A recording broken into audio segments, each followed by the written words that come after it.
ॐ अज्ञानतिमिरन्धस्य ज्ञानाञ्जनशलाकया चक्षुरुन्मिलितं येन तस्मै श्रीगुरुवे नमः।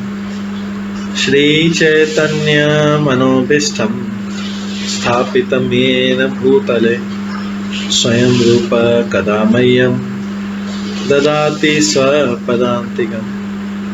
वन्देऽहं श्रीगुरो श्रीयुतपदकमलं श्रीगुरुं वैष्णवांश्च श्रीरूपं साग्रजातं सहगण रघुनाथान्वितं तं सजीवं साद्वैतं सावधूतं परिजनसहितं कृष्णचैतन्यदेवं श्रीराधाकृष्णपादान् सहगण ललिता श्रीविशाखान्वितांश्च। नमो विष्णुपदाय कृष्णपृष्ठाय भूतले श्रीमते भक्तिवेदान्त स्वामिन्निति नामिने। नमस्ते सरस्वती देवे गौरवाणी प्रचारिणे निर्विशेष शून्यवादी पाश्चात्य देशतारिणे। वाञ्छाकल्पतरुभ्यश्च कृपा सिन्धुभ्येव च पतितानां पावनेभ्यो वैष्णवेभ्यो नमो नमः। जय श्री कृष्ण चैतन्य प्रभु नित्यानंद श्री अद्वैत गदाधर शिवासादि गौर भक्तवृंद। हरे कृष्णा कृष्णा कृष्णा हरे हरे, हरे राम राम राम हरे हरे। ओम नमो भगवते वासुदेवाय। ओम नमो भगवते वासुदेवाय। ओम नमो भगवते वासुदेवाय। नारायणं नमस्कृत्य नरं चैव नरोत्तमं देवीं सरस्वतीं व्यासं ततो जयमुदीरयेत्। नष्टप्रायेषु भद्रेषु नित्यं भागवत सेवया भगवते उत्तम श्लोके भक्तिर्भवति नैष्ठिकी। कृष्णाय वासुदेवाय देवकी नंदनाय च नन्दगोपकुमाराय गोविन्दाय नमो नमः। सर्ववेदान्तसारमे श्रीभागवतम् इष्यते तद्रसामृतात् नान्यत्र स्याद्रति क्वचित्। आराध्यो भगवान् ब्रजेश तनयस्तनुधाम वृन्दावन रम्या काचिदुपासना ब्रजवधूवर्गेण या कल्पिता। श्रीमद्भागवतं प्रमाणम् अम्लं प्रेम कुमार्थमः श्रीचैतन्य महाप्रभुमतम् इदं तत्रादरो न परम्। मूकं करोति वाचालं पङ्गुलङ्घयते गिरिं यत्कृपातमहं वन्दे परमानन्दमाधवम्। हरे कृष्णा। हरे कृष्णा। आज की क्लास में सभी भक्तों का स्वागत है। कल हम यमराज के द्वारा दिए गए उपदेशों को श्रवण कर रहे थे।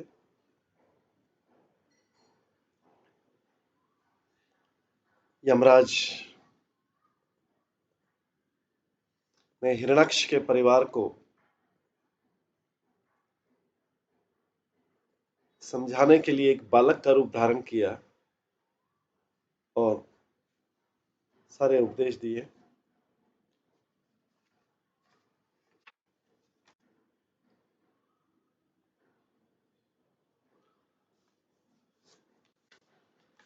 उसमें हिरण्यकशिपु ने कहा था कि जब यमराज इस तरह छोटे से बालक के वेश में सुयज्ञ के मृत शरीर को घेरे हुए समस्त संबंधी को उपदेश दे रहे थे, तो सभी लोग उनके दार्शनिक वचनों को सुनकर आश्चर्यचकित थे। वे समझ सके कि प्रत्येक वस्तु नाशवान है और वह सदा विद्यमान नहीं।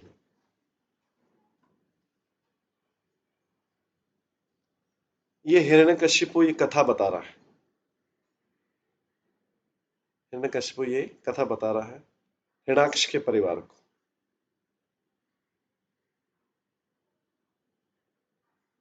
जो बालक रूपी यमराज ने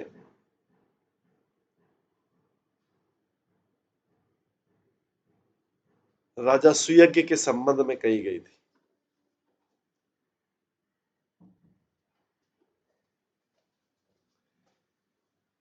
ये कथा सुन के तब राजा सुयज्ञ के संबंधी ने अंत्येष्टि क्रिया संपन्न की। ये उस बालक ने बताया था।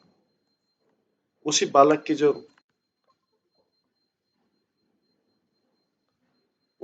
जो उपदेश है उसको हिरण्यकशिपु ने हिरण्याक्ष के परिवार वालों के सामने प्रस्तुत किया।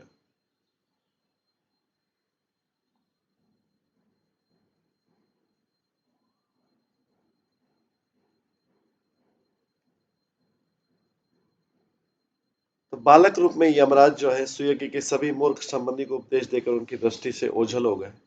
तब राजा सुयज्ञ के संबंधियों ने अंत्येष्टि क्रिया संपन्न की। फिर हिरण्याक्ष जो है ये कथा सुना के बोलता है, अतः तुम में से किसी को भी शरीर क्षति के लिए, चाहे तुम्हारा अपना शरीर हो या अन्यों का हो, शोक संतप्त नहीं होना चाहिए। यह तो केवल अज्ञान है। जैसे मनुष्य यह सोचकर शारीरिक भेदभाव बरतता है कि मैं कौन हूं, अन्य लोग कौन है, क्या मेरा है क्या उनका है।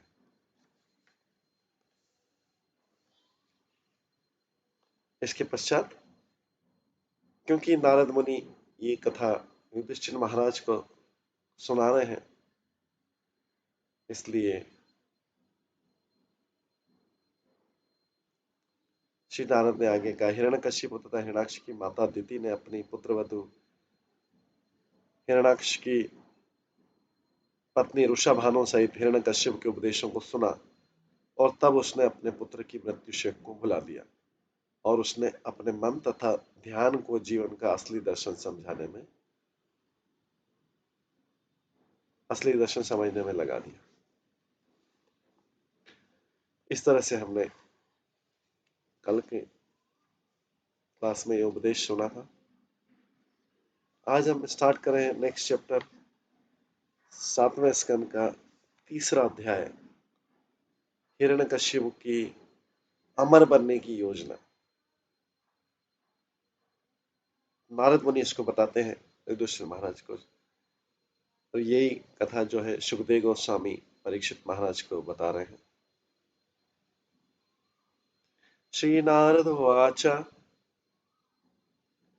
हिरण्यकशिपु राजन अजेयम् अजरामरम् आत्मानम् अप्रतिद्वन्द्वम् एकराजं व्यधिस्तस्। नारद मुनि ने कहा, महाराज युधिष्ठिर से कहा,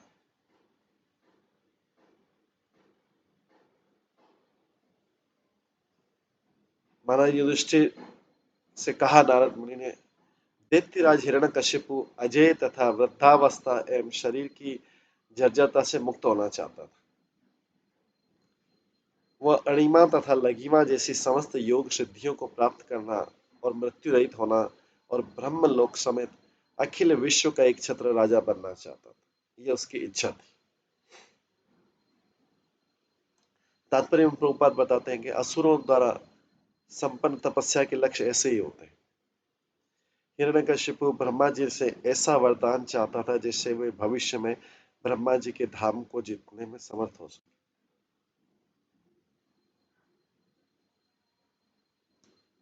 इसी प्रकार एक अन्य देवता ने भी शिव जी से वर प्राप्त किया था, किंतु वो बाद में उसी वर से शिव जी को मारना चाहता था। ये वक्रासुर का स्टोरी। इस तरह स्वार्थी व्यक्ति आसुरी तपस्या द्वारा अपने ही उपकारी को मारना चाहता है, जबकि वैष्णव जो है भगवान का नित्य दास बने रहना चाहता है और भगवान के पद को कभी भी प्राप्त नहीं करना चाहता है। लेकिन असुर जो है भगवान के पद को प्राप्त करना चाहता है। सायुज्य मुक्ति के द्वारा जिसकी कामना प्राय असुरगण करते हैं, कोई मनुष्य भगवान के अस्तित्व में तदाकार हो जाता है, या कभी कभी कोई अद्वैतवाद का लक्ष्य प्राप्त कर लेता है, या कभी कभी कोई अद्वैतवाद का लक्ष्य प्राप्त कर लेता है, किंतु पुनः ही संसार में संघर्ष करने के लिए नीचे गिरना पड़ता है।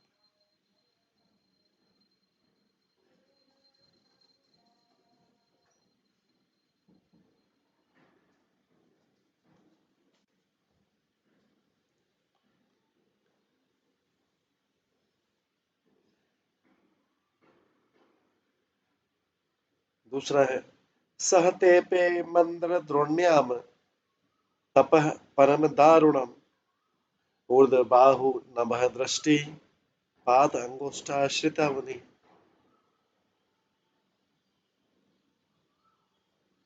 हिरण्यकशिपु ने इस तरह से सिद्धि प्राप्त करने के लिए जो अष्ट सिद्धि थी, अणिमा, लघिमा, महिमा, इस तरह से 8 सिद्धियां होती। तो हिरण्यकशिपु ने मंदर पर्वत की घाटी में, दूसरा श्लोक ये बता रहा है कि कहां पे जाके तपस्या की, मंदर पर्वत की घाटी में अपने पांव के अंगूठे के बल भूमि में खड़े होकर अपनी भुजाएं ऊपर किए तथा आकाश की ओर देखते तपस्या प्रारंभ की। यह स्थिति अति कठिन थी, किंतु सिद्धि प्राप्त करने के लिए उसने इसे स्वीकार किया।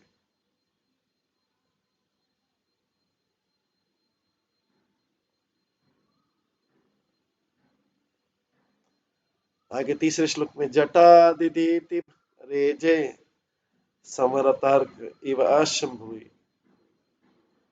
जटादिदीतिभिरेजे संवर्त अर्क इव अंशुभि तस्मिन् तपः तप्यमाने देवा स्थानानि भेजिरे।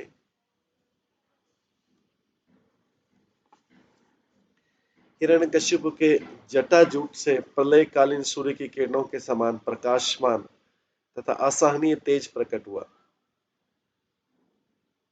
ऐसी तपस्या देखकर सारे देवता जो अभी तक सारे लोकों में भ्रमण कर रहे थे, अपने अपने घरों को लौट गए।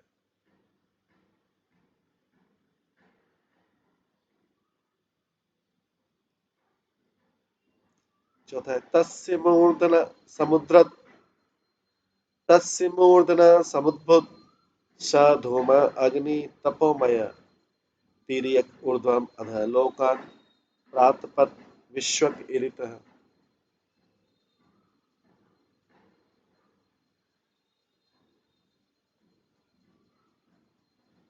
हिरण्यकशिपु की कठिन तपस्या के कारण उसके सिर से अग्नि प्रकट हुई और ये अग्नि अपनी धुएं समेत आकाश भर में फैल गई। उसने ऊर्ध्व तथा अधः लोकों को घेर लिया, जिससे वे सभी अत्यंत गर्म हो उठे। पांचवा श्लोक चुक्षुभ नदी उद्वन्मतः सदीप अद्री चचाल भू निपेतु स ग्रहातारा जज्वलु च दिशा दिशा दिशा दशा।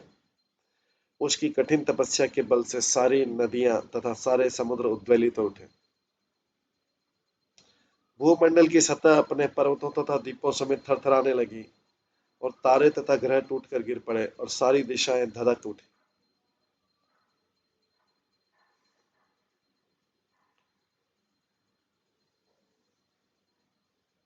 आगे श्लोक में तेन तप्ता दिवं त्यक्त्वा ब्रह्मलोकम ययुसुरा धात्रे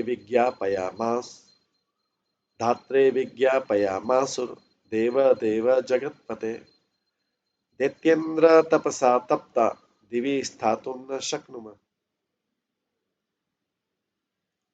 हिरण्यकश्यप की कठोर तपस्या से झुलसने तथा अत्यंत विचलित होने के कारण समस्त देवताओं ने अपने लोक छोड़ दिए। इतनी बड़ी अग्नि निकल रही थी, इतनी तेज, देवताओं के लोक तक जा रही थी इसे, कि हिरण्यकश्यप का साइज ही इतना बड़ा था, उतना विशाल था कि वो अपने उसको आकाश तक ले जा सकता।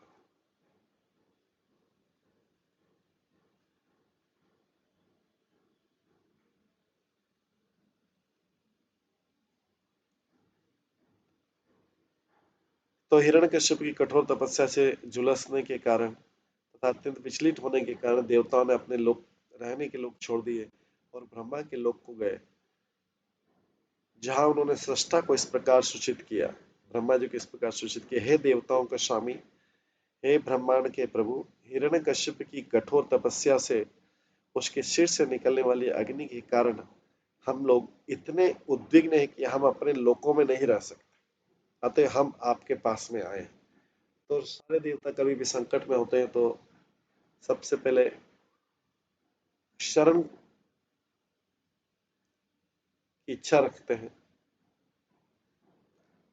लेकिन सबसे पहले शरण लेने के लिए सबसे पहले अपने जो हेड है ब्रह्मा जी के पास जाते हैं, फिर ब्रह्मा जी इनको भगवान के पास ले जाते हैं। स्वयं डायरेक्टली भगवान के पास नहीं जाते हैं, ब्रह्मा जी के द्वारा जाते हैं, क्योंकि ब्रह्मा जी सृष्टि के हेड है। 7वां श्लोक है, तस्य च उपशमं भूमन् विदेहि यदि मन्यसे लोकान यावत् नक्ष्यन्ति बलिहारा तब अभिभू बलिहारा तब अभिभू।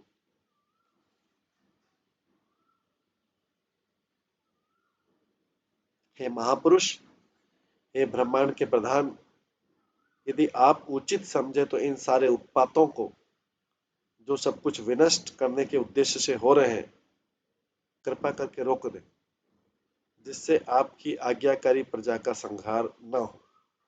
देवता लोग बोल रहे हैं, ब्रह्मा जी से प्रार्थना कर रहे हैं, यदि आप उचित समझे तो इन सारे उत्पातों को, जो सब कुछ विनष्ट करने के उद्देश्य से हो रहे हैं, कृपा करके रोक दें, जिससे आपकी आज्ञाकारी प्रजा का संहार न हो।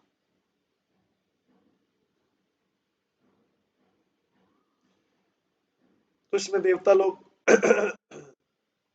जब अपने कष्ट के लिए गए ब्रह्मा जी के पास में, तो ब्रह्मा जी को ऑप्शन दे रहे हैं कि अगर आप उचित समझे,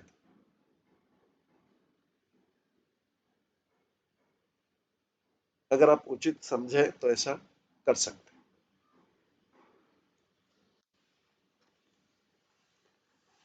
आगे 8वें श्लोक में है,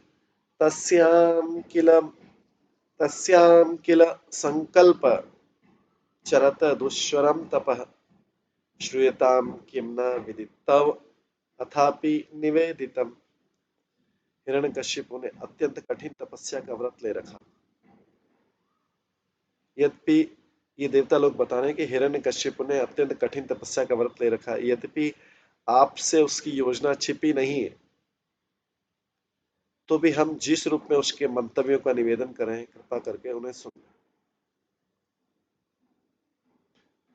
9वां श्लोक को 10वें में है, सृष्टाचर अचरम इदम तपः योग समाधिना अध्यास्ते सर्वधिष्णेभ्य परमेश्वरी निज आसनम।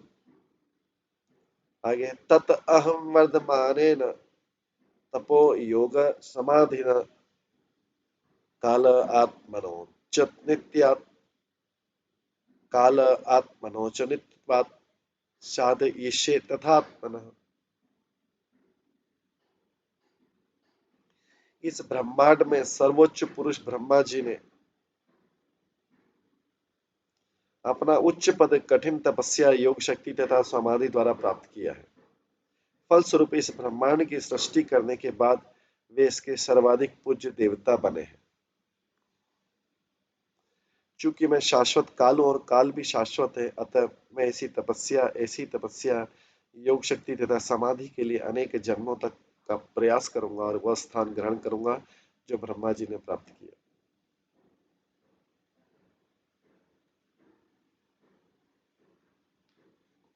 तात्पर्य, हिरण्यकशिपु का संकल्प ब्रह्मा जी के पद को पा लेने का था, लेकिन वह असंभव था क्योंकि ब्रह्मा जी की आयु अत्यंत दीर्घ थी। तो जैसा कि भागवत गीता में पुष्टि की गई, सहस्त्र युग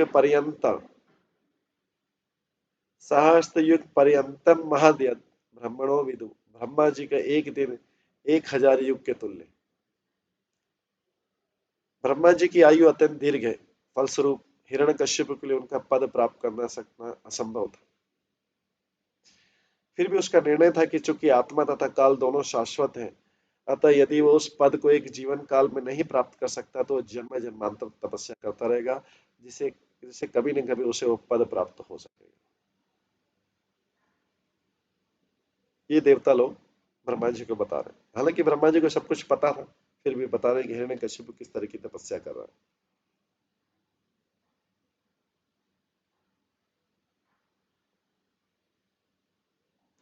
हिरण्यकश्यप क्या सोच के तपस्या कर रहा है, ये देवता लोग ब्रह्मा जी को बता रहे हैं।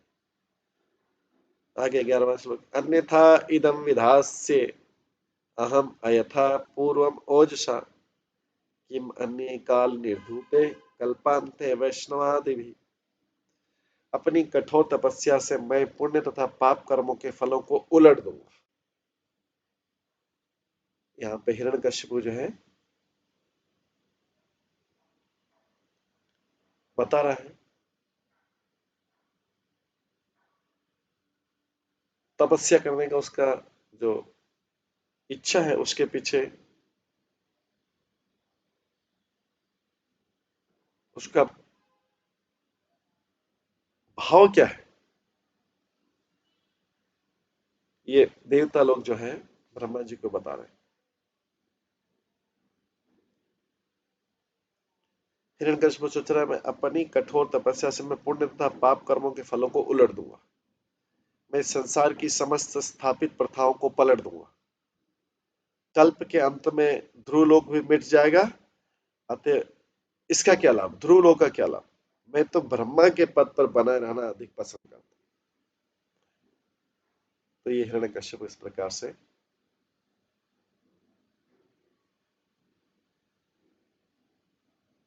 सोच के तपस्या कर। तो आसुरिक प्रवृत्ति वाले लोग पहले फल की आकांक्षा कर लेते हैं, उसके बाद कार्य करते हैं। अगर फल नहीं तो उनको कार्य में कोई आनंद नहीं आता। जबकि भगवान भगवत गीता में बोल रहे हैं कि फल मैं देने वाला, तुम फल की चिंता मत करो। लेकिन जो भौतिकतावादी व्यक्ति पहले फल की चिंता, उसके बाद कार्य।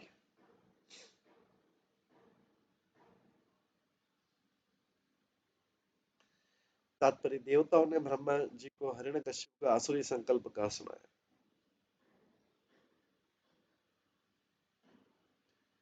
उन्होंने सूचित किया कि हिरण्यकश्यप सारे मान्य सिद्धांतों को पलट देना चाहता।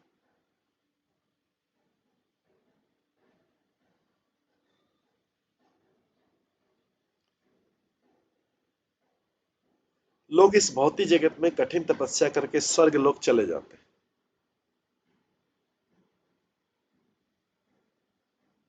लोग इस भौतिक जगत में कठिन तपस्या करके स्वर्ग लोक चले जाते हैं, लेकिन हिरण्यकश्यप नहीं चाहता था कि लोग स्वर्ग लोक में सुखी रहें, क्योंकि देवता स्वर्ग में रहते हुए भी उसके विरुद्ध कूटनीतिक विचार रखते थे। वह चाहता था कि जो लोग इस संसार में सताए गए हैं वे स्वर्ग में भी दुखी रहें। दरअसल वो ऐसा उत्पीड़न सर्वत्र करना चाह रहा था।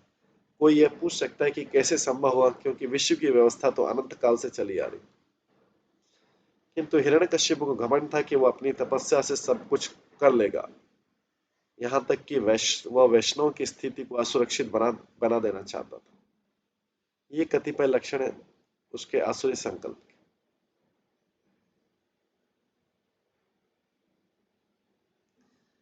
12वें श्लोक में, इति शुश्रूषं निर्बंधं तपः परमम् आस्थितः विदत्तस्व अनंतपरं युक्तं स्वयं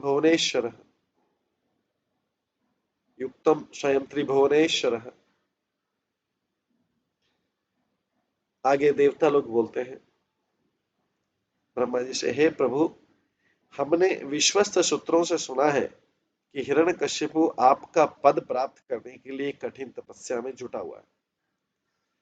आप तीनों लोकों के स्वामी हैं, आप जैसा उचित समझे वैसा अविलंब करें। हालांकि ब्रह्मा जी को सब पता था, फिर भी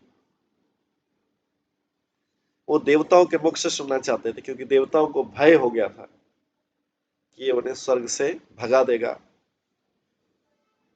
तो देवताओं का भी अपना एक स्वार्थ रहता है। उस स्वार्थ की पूर्ति के लिए वो ब्रह्मा जी के पास गए। तात्पर्य में भौतिक जगत में स्वामी अपने नौकर को एक पद प्रदान करता है, किंतु नौकर सदैव योजना बनाता रहता है कि वो किस तरह अपने स्वामी का पद हथिया ले। इतिहास में ऐसे अनेक दृष्टांत मिलते हैं। विशेष रूप से भारत में मुगलों के शासनकाल में अनेक नौकरों ने षड्यंत्र द्वारा अपने स्वामियों के पद हथिया लिए। चैतन्य साहित्य से चैतन्य चेता में भी एक वर्णन आता है कि सुबुद्धि राय नामक एक बड़े जमींदार ने एक मुसलमान लड़के को नौकर के रूप में रखा था। ये उदाहरण प्रभुपाद दे रहे हैं। वो इस लड़के को अपने पुत्र की तरह मानता था, और जब भी वो कभी कुछ चुराता था तो उसका स्वामी दंड देने के लिए उसे बेत से मारता था। इससे उस लड़के की पीठ पर एक निशान बन गया। बाद में जब वो लड़का कुटिल उपायों से हुसैन शाह नाम से बंगाल का नवाब बना, तो एक दिन उसकी पत्नी ने उस निशान को देखा और इसके विषय में पूछा। तो नवाब ने उत्तर दिया कि बचपन में वो सुबुद्धि राय का नौकर था और उन्होंने किसी उपद्रव के लिए उसे दंड दिया था। यह सुनकर नवाब की पत्नी तत्क्षण क्रुद्ध हो उठी और उसने अपने पति से अनुरोध किया कि वो सुबुद्धि राय की हत्या कर दे। कि नवाब हुसैन जो था सुबुद्धि राय का अत्यंत कृतज्ञ था, अतः उसने हत्या करने से मना कर दिया। किंतु जब उसकी पत्नी ने अनुरोध किया कि वो सुबुद्धि राय को मुसलमान बना दे, तो नवाब राजी हो गया। उसने अपनी सुराही से कुछ जल निकालकर सुबुद्धि राय पर छिड़क दिया और घोषित कर दिया कि सुबुद्धि राय मुसलमान हो गया। बात यह कि यही नवाब पहले सुबुद्धि राय का सामान्य नौकर था, किंतु ये न केन प्रकार वह बंगाल के नवाब का श्रेष्ठ पद प्राप्त करने में सक्षम हो गया और उसको सुबुद्धि राय को जो उसका स्वामी था उसको भी मुस्लिम बना दिया। ऐसा ही ये भौतिक संसार है। प्रत्येक व्यक्ति नाना प्रकार की युक्तियों से स्वामी बनना चाहता है, यद्यपि प्रत्येक व्यक्ति अपनी इंद्रियों का दास है। इस पद्धति पर चलकर प्रत्येक जीव भले ही अपनी इंद्रियों का दास क्यों न हो, संपूर्ण संसार का स्वामी बनना चाहता है। हिरण्यकशिपु उसका ज्वलंत उदाहरण था और देवताओं ने उनके मंतव्य की जानकारी ब्रह्मा जी को दी।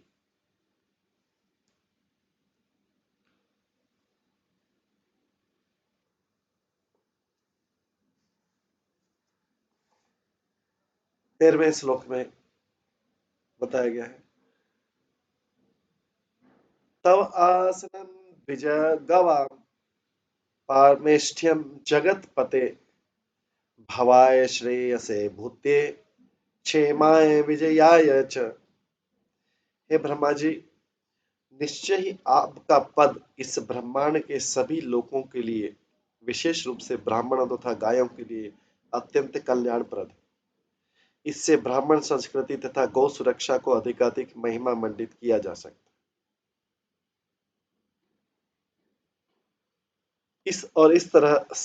इस प्रकार सभी तरह के भौतिक सुख, ऐश्वर्य तथा सौभाग्य स्वतः वृद्धि करेंगे, किंतु दुर्भाग्यवश यदि हिरण्यकशिपु आपका स्थान ग्रहण करता है तो सब कुछ नष्ट हो जाएगा। तो ये सारे देवता लोग ब्रह्मा जी की प्रशंसा करके बोल रहे हैं कि अगर आपकी जगह हिरण्यकशिपु आ जाएगा तो क्या होगा इस ब्रह्मांड का।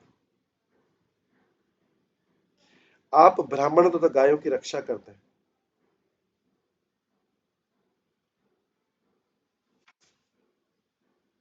और इस तरह से ब्राह्मण संस्कृति तथा गौ सुरक्षा को अधिकाधिक महिमा मंडित करके इस तरह सभी तरह के भौतिक सुख, ऐश्वर्य तथा सौभाग्य स्वतः वृद्धि करेंगे आपके उसमें। किंतु अगर आपकी जगह हिरण्यकशिपु आ गया तो सब कुछ नष्ट हो जाएगा, गौ और ब्राह्मण की संस्कृति खत्म हो जाएगी।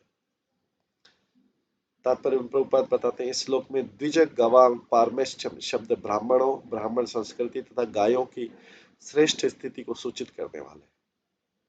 वैदिक संस्कृति में गायों तथा ब्राह्मणों का कल्याण अनिवार्य है।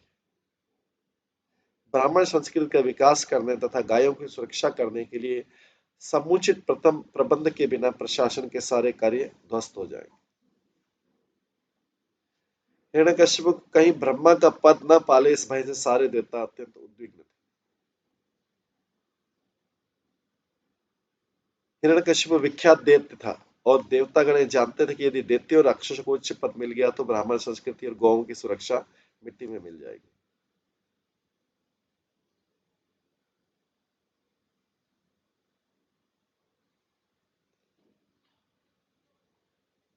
तो प्रत्येक ब्रह्मांड का प्रमुख सृष्टा ब्रह्मा है, जो अपने शिष्यों तथा पुत्रों को वैदिक ज्ञान प्रदान करते हैं। प्रत्येक लोक में राजा या परम नियंता को ब्रह्मा का प्रतिनिधि होना चाहिए। अतः यदि ब्रह्मा के पद पर कोई राक्षस या असुर आसीन हो जाए तो ब्रह्मांड की सारी व्यवस्था, विशेष रूप से ब्राह्मण संस्कृति तथा गायों की सुरक्षा नष्ट हो जाएगी। सारे देवताओं को इस संकट की आशंका थी, अतः वे सब ब्रह्मा जी के पास ये प्रार्थना करने के लिए गए कि वे हिरण्यकश्यप की चाल को ध्वस्त करने के लिए तुरंत कदम उठाएं।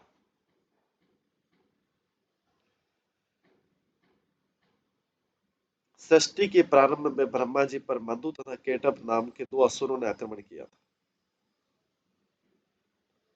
किंतु कृष्ण ने उन्हें बचा लिया था। अतः कृष्ण को मधु केटभ हंत कहा जाता है। कई जगह आता है इसमें मधु केटभ, कृष्ण को मधु केटभ हंत मतलब मधु केटभ का वध करने वाला कहा जाता है। अब पुनः हिरण्यकश्यप ब्रह्मा जी का स्थान लेने वाला था, तो भौतिक जगह इस तरह स्थित है कि ब्रह्मा तक का पद भी कभी कभी संकट में हो जाता है। तो सामान्य जीव के विषय में तो क्या कहना, तो भी हिरण्यकश्यप के समय तक किसी ने ब्रह्मा का स्थान ग्रहण करने का यत्न नहीं किया था उससे पहले, किंतु हिरण्यकश्यप इतना बड़ा दैत्य था कि उसने ऐसी अभिलाषा पाल रखी।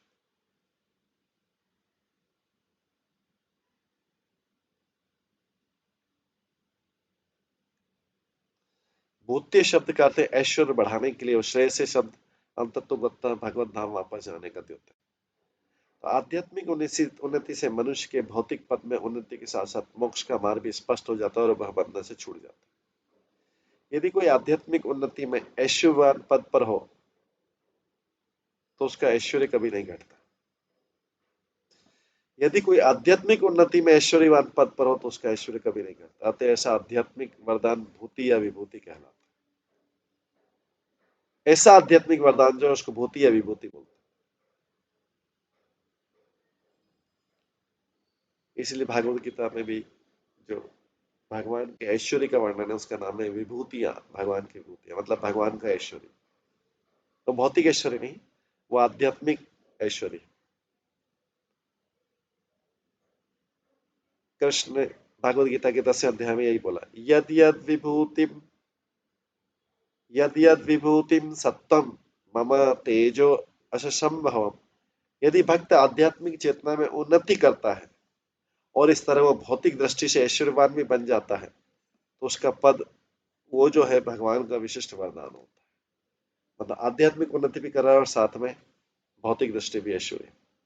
ऐसे ऐश्वर्य को कभी भी भौतिक नहीं मानना चाहिए।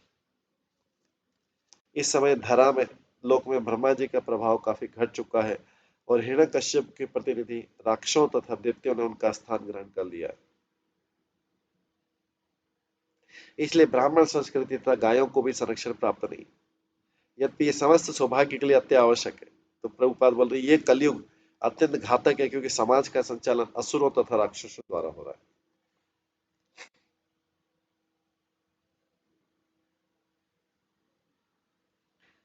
14वां श्लोक है, इति विज्ञापितः देवे भगवान आत्मभूनृप परित भृगुदक्ष आद्ये ययो दैत्येश्वराश्रम। हे राजन, देवताओं द्वारा इस प्रकार सूचित किए जाने पर सर्वाधिक शक्तिशाली ब्रह्मा जी भृगु, दक्ष तथा अन्य महर्षियों को साथ लेकर तुरंत उस स्थान के लिए चल पड़े जहां हिरण्यकश्यप तपस्या करा। अभी जब देवताओं ने अपना सारा भय प्रदर्शित किया ब्रह्मा जी के सामने, ब्रह्मा जी ने देवताओं की प्रार्थना को सुना और उनके भय को दूर करने के लिए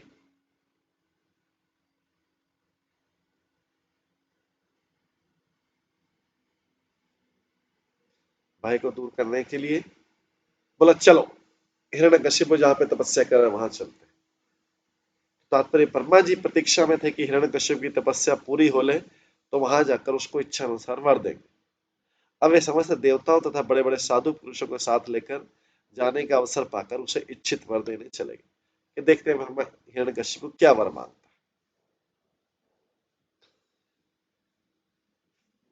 15वां श्लोक 16वां श्लोक में बताया गया न ददर्श प्रतिच्छन्नम वल्मीक तृण कीचके पिपली का भी आचरणम मेधा त्वक मांस शोणितम तपंतम तपसा लोकान यथा अभ्र अपिहितम रविं विलक्ष्य विस्मितः ग्राह्य विस्मितः प्राय हसन तम हंस वाहन।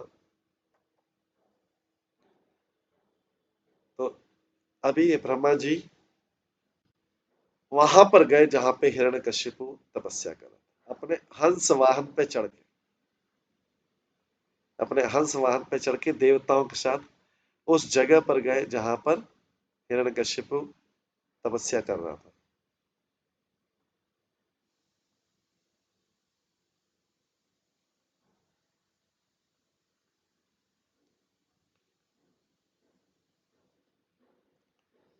हंस यान पर चलने वाले ब्रह्मा जी पहले तो ये नहीं देख पाए कि हिरण्यकशिपु है कहां पे क्योंकि उसके आसपास उसका शरीर बाबी, बाबी मतलब होता है ऐसे छोटी सी पहाड़ी बन के घिर गया।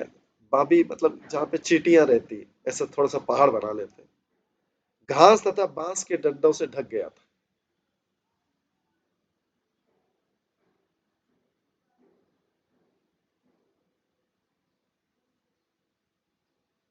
तो इसमें हम देख सकते हैं कि ये इसको बाबी बोलते, ये जो चींटियों का दीमकों का टर्माइट का जो छोटी छोटी पहाड़ी, ऐसी छोटी छोटी बड़ी बड़ी पहाड़ी, ये पूरी बड़ी पहाड़ी थी, पूरी बड़ी पहाड़ी थी, बंधा जिसमें से दिखाई दे रहा है ऐसे सब पहाड़ी बन गया था। हिरण्यकशिपु इसके अंदर आ गया था पूरा।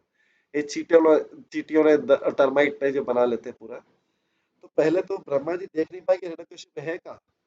उसका शरीर बाबी घास तथा बांस के डंडों से ढक गया था क्योंकि हिरण्यकशिपु वहां दीर्घ काल से था। अतः चींटियां उसकी खाल चर्बी मांस तथा रक्त चाट कर उसका सब कुछ खा चुके थे।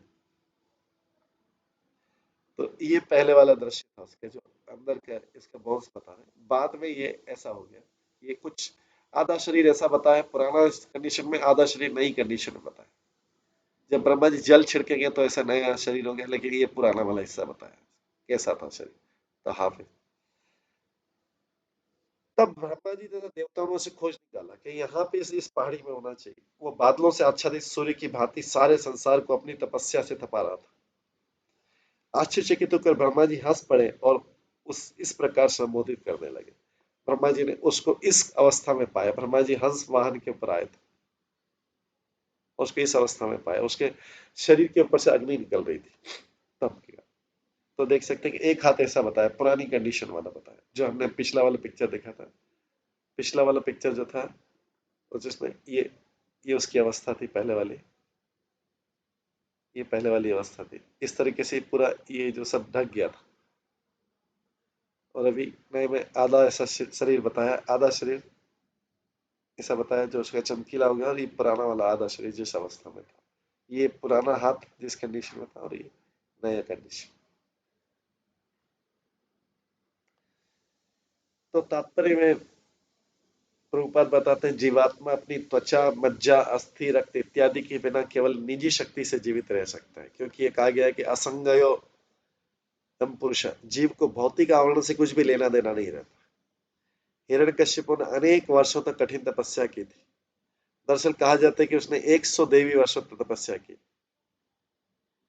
थी। दरअसल 100 देवी वर्षों तक तपस्या की, चूंकि देवताओं का एक दिन हमारे 6 मास के बराबर, देवताओं का एक रात 6 मास के बराबर, मतलब देवताओं का 24 घंटे हमारा 1 वर्ष के बराबर रहता है।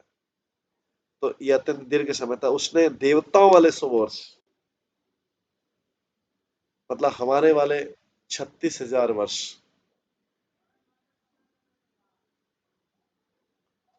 हमारे वाले 36,000 वर्ष जो है उसने तपस्या की पृथ्वी। प्रकृति के अपने नियमों से उसके शरीर को केंचुओं, चींटियों तथा परजीवियों ने लगभग खा लिया था, इसलिए ब्रह्मा भी पहले उसे नहीं देख पाए।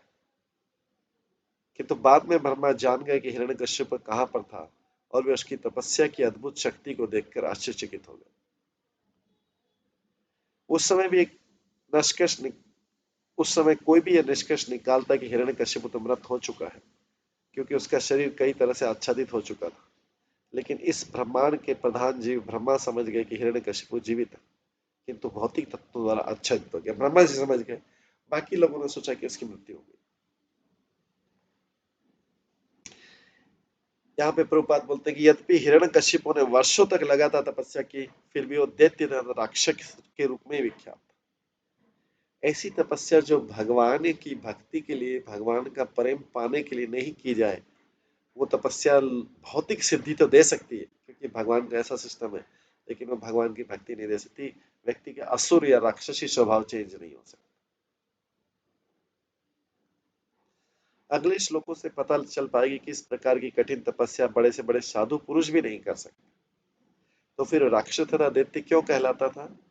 इसका कारण यह था कि उसने जो भी किया वो सब अपनी इंद्रिय तृप्ति के लिए किया। उसका पुत्र प्रहलाद अभी केवल 5 वर्ष का ही था, तो वो कर भी क्या सकता था? फिर भी नारद मुनि के उपदेशों के अनुसार केवल थोड़ी सी भक्ति करके प्रहलाद भगवान का इतना प्रिय बन गया कि भगवान स्वयं उसे बचाने आए थे। जबकि हिरण्यकश्यप अपनी सारी तपस्या के बावजूद मारा गया। तो भक्ति तथा सिद्धि की अनेक विधियों में यही अंतर है। जो अपनी इंद्रिय तृप्ति के लिए कठिन तपस्या करता है, वह समग्र संसार को डराता है, जबकि थोड़ी सी भक्ति करने वाला भक्त हर एक जीव का मित्र होता है। सुहृदय सर्वभूतानां। चूंकि भगवान प्रत्येक जीव के शुभ चिंतक है, और चूंकि भक्त भगवान के गुण प्राप्त कर लेता है, अतः भक्त भी भक्तिमयी सेवा के द्वारा हर एक के कल्याण के लिए कर्म करता है। और इस प्रकार यद्यपि हिरण्यकश्यप ने ऐसी कठिन तपस्या की थी, किंतु दैत्य तथा राक्षसी बना रहा। जबकि उसकी उसी दैत्य पिता से उत्पन्न प्रहलाद महाराज अत्यंत सम्मानित भक्त बन गए, जिससे स्वयं परमेश्वर ने उनकी रक्षा की। इसलिए भक्ति सर्वोपाधि विनिर्मुक्तम कहलाती, जिससे सूचित होता है कि भक्त समस्त उपाधियों से मुक्त हो जाता है और वह अन्य अभिलाषा शून्य अर्थात समस्त भौतिक इच्छाओं से मुक्त होकर दिव्य पद पर स्थित होता है। आगे बोलेगा श्री ब्रह्मवाच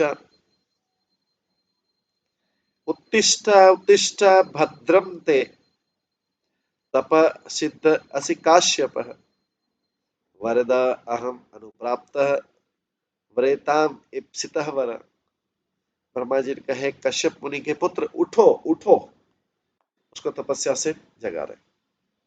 तब ध्यान में ब्रह्मा जी उसके पास आए, हंस के मान पे बोलते, उठो उठो, तुम्हारा कल्याण। अब तुम अपनी तपस्या में सिद्ध हो चुके हो, अतः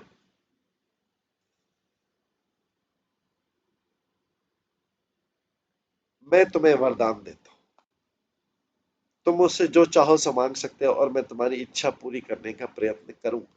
ब्रह्मा जी ये नहीं बोले मैं पूरी कर दूंगा, ब्रह्मा जी बोल रहे मैं प्रयत्न करूंगा। भौतिक तपस्या की, भौतिक तपस्या का फल तो मिलेगा। आध्यात्मिक तपस्या की तो आध्यात्मिक का फल मिलेगा। तात्पर्य यहाँ पे श्री मध्वाचार्य ने स्कंद पुराण से उदाहरण दिया कि जिसके अनुसार हिरण्यकशिपु हिरण्य गर्भ कहलाने वाले ब्रह्मा जी का भक्त बनकर तथा उन्हें प्रसन्न करने के लिए कठिन तपस्या करके स्वयं भी हिरण्यक भी कहलाता है।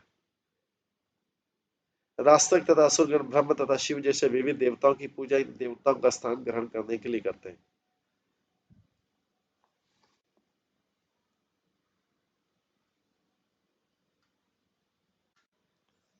अदाक्षम अहम एतम ते हतसार महत अद्भुतम दंश भक्षित देहस्य प्राणा ही अस्तिषु शेरते।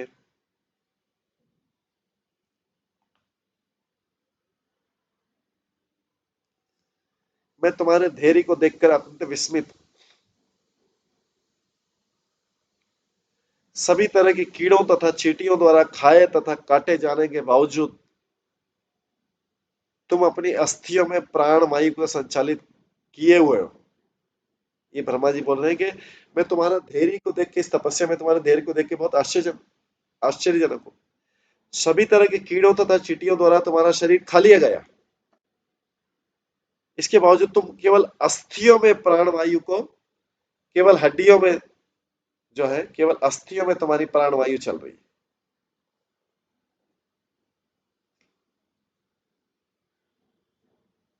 केवल अस्थियों में, ये उसकी कंडीशन हो गई थी, केवल अस्थियों में। ऊपर से सारा शरीर ये तो अभी भी दिखाई दे रहा है, इसके बाद और भी खा लिया था। वो अगले पिक्चर में जो हम आधा देखते हैं कि किस तरह से बाकी बचा हुआ पोर्शन भी चींटियों ने उसने खा लिया था, केवल हड्डियों का ढांचा रह गया था, फिर भी वो जीवित था। तो ब्रह्मा जी का आश्चर्य हो रहा है कि सभी तरह के कीड़ों तथा चींटियों को खाए जाने के बावजूद भी, तो उसका हाथ देख सकते हैं हम किस तरीके से, ये हाथ है उसका, इस तरीके से हाथ के ऊपर कोई फ्लैश नहीं, मांस नहीं, केवल हड्डियों का ढांचा।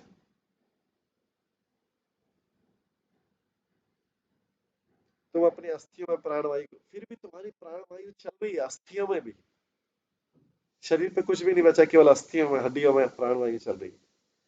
निसंदेह आश्चर्यजनक है। ब्रह्मा जी को भी आश्चर्य हुआ, इतनी कठोर तपस्या की।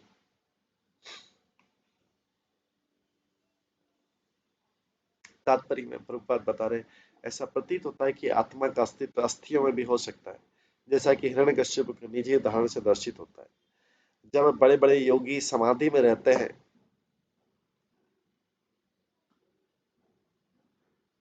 तो उनके शरीर भूमि में गड़े रहने पर भी, उनकी खाल, मज्जा, रक्त इत्यादि खाए जाने पर भी, यदि उनकी हड्डियां बची रहे, तो वे दिव्य पद पर विद्यमान रह सकते।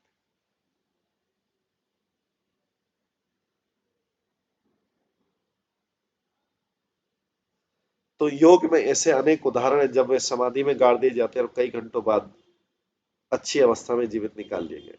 योगी अपने को दिव्य अवस्था में जीवित रख सकता है, भले ही उसे कई दिनों के लिए, कई वर्षों तक क्यों न गाड़ दिया जाए।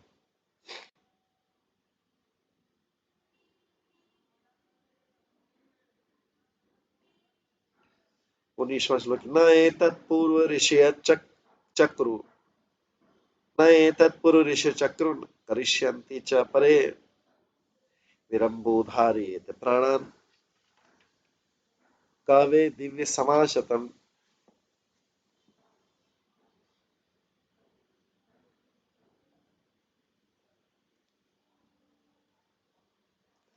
यहाँ तक कि भृगु जैसे शादी पुरुष जो पहले जन्म ले चुके हैं, ऐसी कठिन तपस्या नहीं कर सके, न भविष्य में कोई ऐसा कर सकेगा।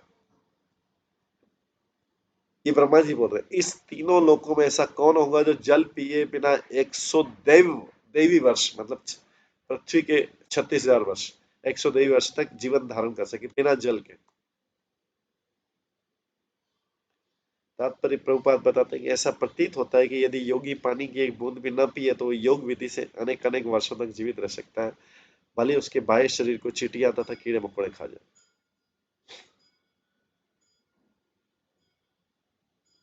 आगे 20वें श्लोक में बोला है, व्यवसायेन ते अनेन दुष्करेण मनस्विनां तपनिष्ठेन भवता जितो अहम दिति नंदन। हे तिथि पुत्र, तुमने अपने महान संकल्प से तथा अपनी तपस्या से वह कर दिखाया जो बड़े बड़े साधु पुरुषों के लिए असंभव। इस तरह तुमने मुझे निश्चय जीत लिया।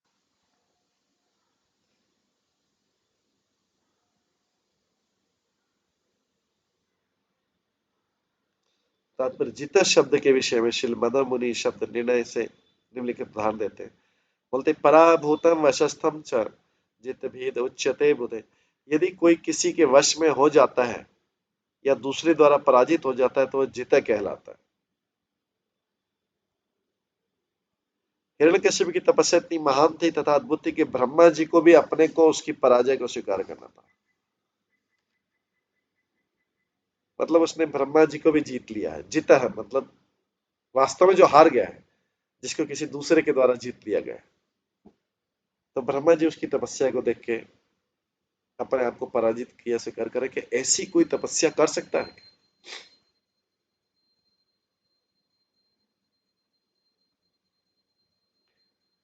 आगे ततस्ताशिष सर्व ददाम्य सुरपुंगव मर्तस्य ते हि अमर्तस्य दर्शनम न फलम मम। यहाँ पे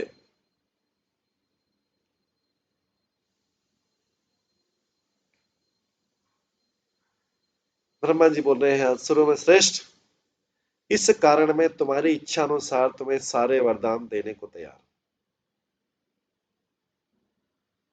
मैं देवताओं के देवी संसार से संबंधित हूँ, जहाँ देवतागण मनुष्य की तरह नहीं मरते। मैं उस संसार से आया, ब्रह्मा जी बोल रहे हैं मैं संसार से आया जहाँ देवतागण मनुष्य की तरह नहीं मरते हैं।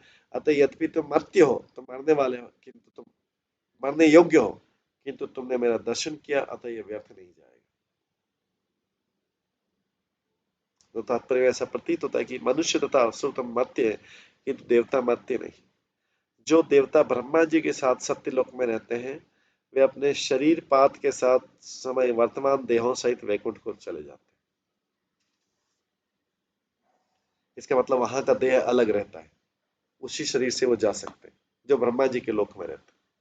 अतः यद्यपि हिरण्यकश्यप ने कठिन तपस्या की, किंतु ब्रह्मा ने भविष्यवाणी की कि उसे मरना तो होगा, क्योंकि असुर और मनुष्य तो मरते हैं। वह न तो अमर हो सकता है, न देवताओं के समान पद प्राप्त कर सकता है। उसने इतने वर्षों तक जो महान तप किया था, उससे उसे मृत्यु से सुरक्षा प्राप्त नहीं हो सकती थी। इसकी भविष्यवाणी ब्रह्मा जी द्वारा की जा चुकी।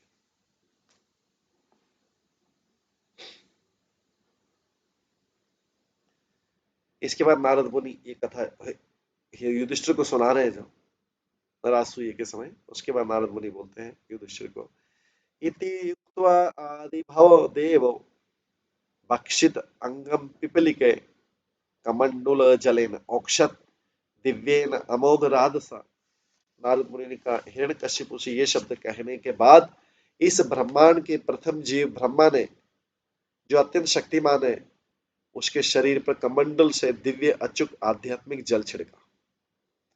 जैसे चींटियों तथा कीड़े मकोड़े ने जो शरीर को खा लिया था, उस पर आध्यात्मिक छिड़का, इस तरह उन्होंने हिरण्यकशिपु को अनुप्राणित किया। तात्पर्य, इस ब्रह्मांड में ब्रह्मा जी प्रथम जीव है, जिन्हें सृष्टि करने की शक्ति परमेश्वर से प्राप्त हुई।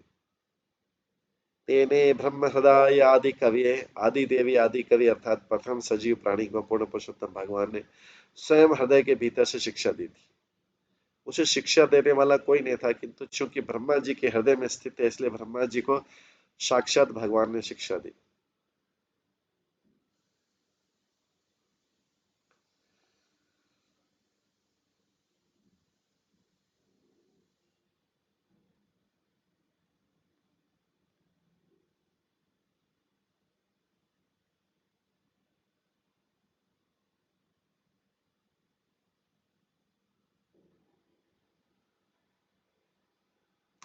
ब्रह्मा जी विशेष रूप से शक्त्याविष्ट होने के कारण जो चाहते हैं उसे करने में अचूक है, कर सकते हैं भगवान के आगे।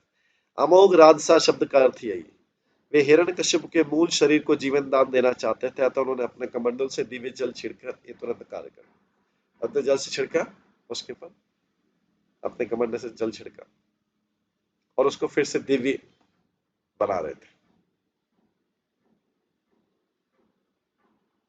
तो हम देख सकते हैं उसका आधा शरीर बन गया। ये पुराना, ये जिस अवस्था में था उसको दिखाया, और ये नया जो है गोल्डन स्वर्ण कलर का। आगे, सतत कीचक वल्मीकात सह ओज बल अन्वितः सर्व अवयव संपन्न ब्रज सहन युवा युवा उत्थित तप्त हेमाभ विभा वसु इव एदसः।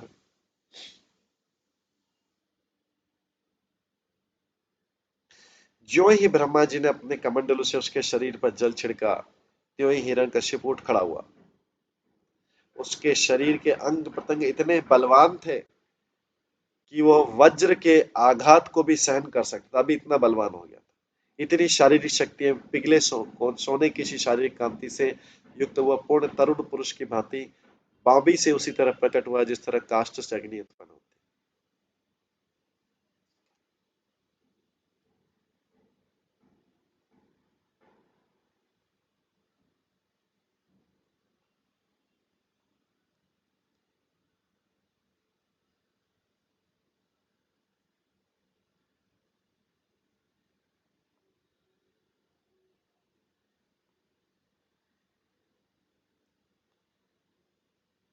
तात्पर्य में हिरण्यकशिप पुनः जीवंत हो उठा तो उसका शरीर इतना बलिष्ठ था कि वह वज्र के आघात को भी सहन कर सकता था। अब वह अत्यंत बलिष्ठ शरीर वाला तरुण पुरुष था और उसके सुंदर शरीर की आभा पिघले सोने जैसी थी। वो कायाकल्प उसकी कठोर तपस्या का परिणाम था।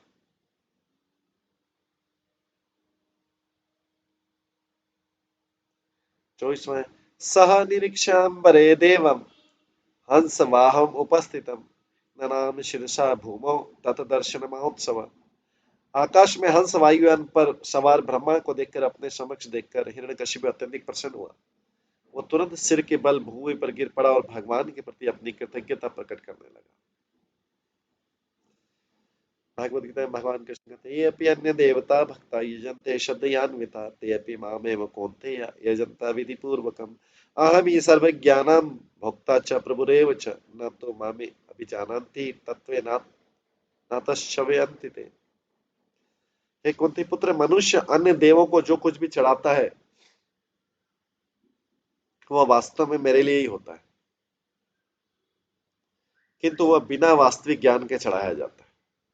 मैं ही एकमात्र भोक्ता और यज्ञ का एकमात्र स्वामी हूं। जो लोग मेरे दिव्य स्वभाव को वास्तव में नहीं जानते वे पतित होते।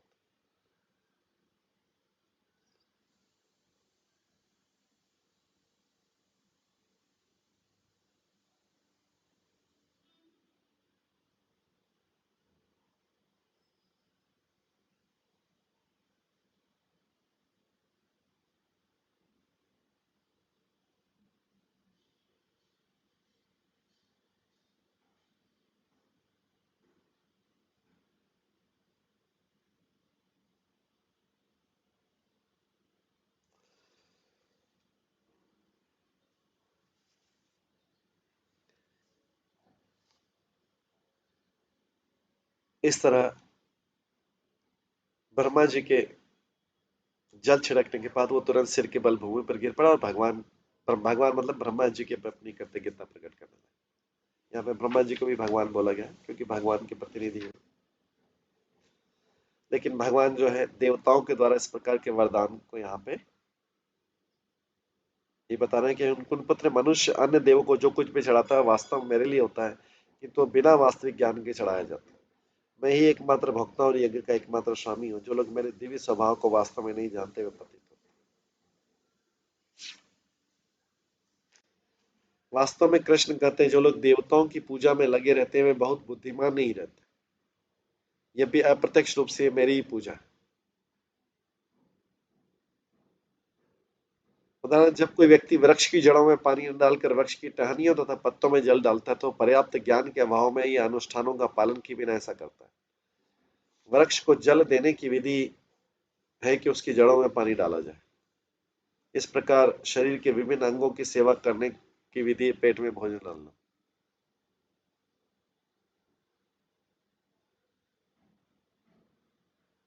इस तरह से सारे देवता परमेश्वर की सरकार के विभिन्न अफसर तथा निदेशक हैं। मनुष्य को सरकार द्वारा नियमित कानून का पालन करना होता है, न कि अफसरों या निदेशकों द्वारा निर्मित कानूनों को। इस प्रकार प्रत्येक व्यक्ति को केवल परमेश्वर की पूजा करनी रहती है। इससे भगवान के विभिन्न अफसर तथा निदेशक स्वतः प्रसन्न हो लगे। सारे अफसर तथा निदेशक तो सरकार के प्रतिनिधि और इनमें से किसी को भी घूस देना अवैध है। भागवत गीता में इसे अविधि पूर्वकम कहा गया है। तो भगवान यहाँ पे बोल रहे हैं कि देवताओं की जो है, देवता भी जो करते हैं वो भगवान की इच्छा से ही करते हैं।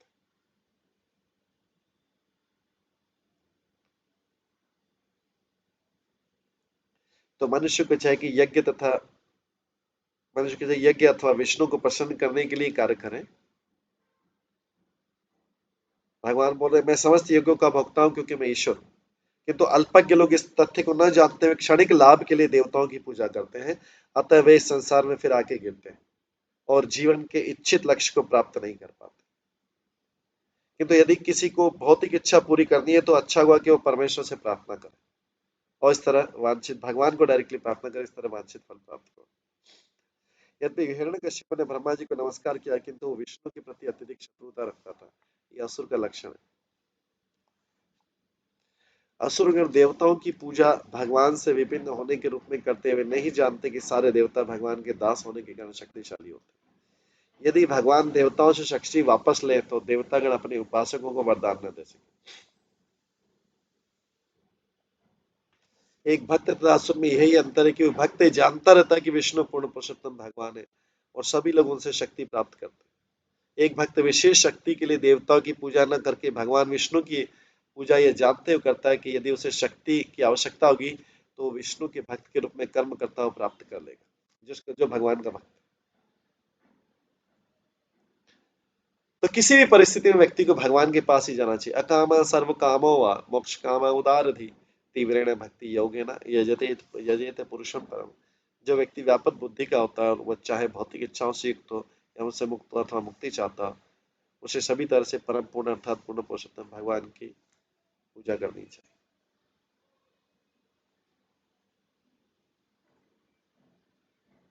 यदि मनुष्य भौतिक इच्छाओं से पूर्ण भी हो तो उसे देवताओं की पूजा न करके परमेश्वर की पूजा करनी चाहिए। चूंकि विष्णु सर्वश्रेष्ठ आते हैं, उनकी पूजा द्वारा मनुष्य की सारी इच्छाएं पूरी हो सकती है। उसे अन्य किसी और देवता को और विपत होने की आवश्यकता नहीं। इस तरह से जो है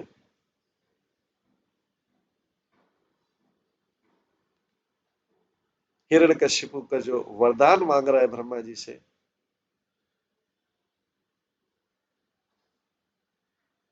ब्रह्मा जी से वरदान मांग रहा है, उसके बारे में प्रभुपाद यहाँ पे लिख रहे हैं कि ब्रह्मा जी से वरदान मांग रहा है, उसकी जगह भगवान से मांगता तो अच्छा रहता है, क्योंकि ब्रह्मा जी का वरदान भी अभी सफल नहीं हो पाएगा। अंत में हिरण्यकशिप का वध हो जाएगा भगवान के द्वारा। तो इस तरह से जो है यहाँ पर हिरण्यकशिपु अमर होने की योजना जो है अभी ब्रह्मा जी से आगे वरदान मांगेगा। तो अभी समय हो गया है, आज इसको क्लास को हम यहीं पे विराम देते हैं और कल यहीं से शुरू करेंगे। आज का कोई भी प्रश्न होगा तो हम आगे की क्लासेस में लेंगे। ठीक है, हरे कृष्णा। सभी भक्तों का बहुत बहुत धन्यवाद। सभी भक्तों के लिए एक बार हरे कृष्ण महामंत्र का जप करते हैं। हरे कृष्णा कृष्णा कृष्णा हरे हरे, हरे राम राम राम हरे